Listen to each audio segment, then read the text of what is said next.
Did you know that ancient Rome committed economic suicide? So yes, of course, there were invasions and there were some military issues there, but essentially Rome, their citizens got into heavy debt. They got into heavy public debt. In other words, their government owed a lot of money. They had handouts and entitlements. Sound familiar?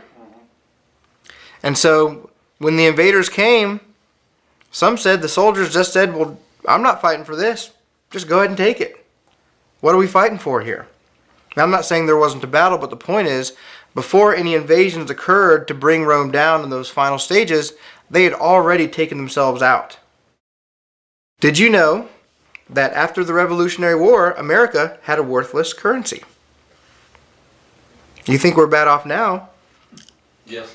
We are bad now, but it was said that this currency was so worthless that if someone was trying to pay you back for something they had borrowed, the person receiving the money would run away, try and hide somewhere, because they didn't want to be paid back in this worthless currency. Okay, so you had creditors running from debtors, essentially. Anyone know what this was called? There was even a saying. Continental? That's right. It's not worth a continental. That's right. We had a worthless currency. Did you know, after the Revolutionary War, America was over $75 million in debt, right off the bat.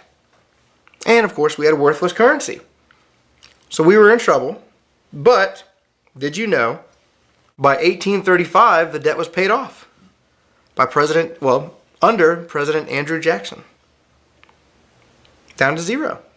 We've done it before. Have you heard of German wheelbarrow money? Now, I just sort of made up this term, but essentially during the period of about 1914 to 1924 in Germany, they'd gotten themselves into such economic trouble, they were just printing up money. They thought just printing their money would solve their problems. Does that sound familiar? Their money became so worthless, it was said that people were taking their wheelbarrows stacked full of money and suitcases packed full of money to the bakery just to buy a loaf of bread. There was even one story of a gentleman that might have looked just like this, wheeled his money down in front of the bakery, parked his cart there with the stacks of money, went inside to get the bread, came back out to get his money. The money was dumped on the ground and the cart was stolen. Have you heard of the Zimbabwe $1 trillion bill? It's actually a $100 trillion bill. Zimbabwe, around the time of the financial crisis in America that was hitting worldwide, they were printing so much money to deal with their problems that at some point they printed a $100 trillion bill.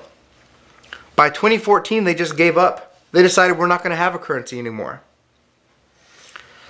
I mean, seriously, when you get to a $100 trillion bill, you might as well just give up. My understanding is that now you can go to a market there in Zimbabwe and you can buy one of these $100 trillion bills as a souvenir, as sort of a little tourist piece, and you'll pay somewhere between $1 and $10 depending on your bargaining skills. From about 1984 to now, it is said that Japan has had about 2 lost decades. Now they're working hard. They're making televisions. They're making computers. They're making vehicles. But because of their government policies, they've had something called stagflation.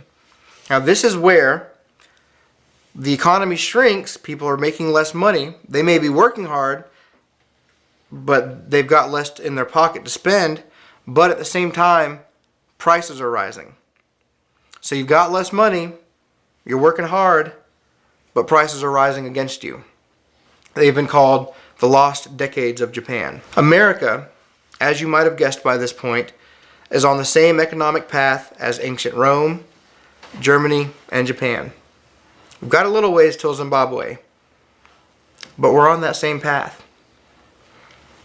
Economics has principles, just like the laws of nature.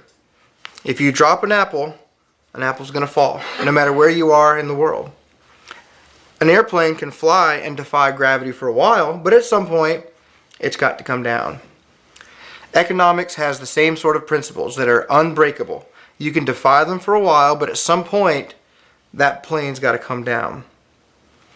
No matter who you are, ancient Rome, Germany, Japan, Zimbabwe, or the United States of America, you're going to reap the consequences if you try to defy those laws.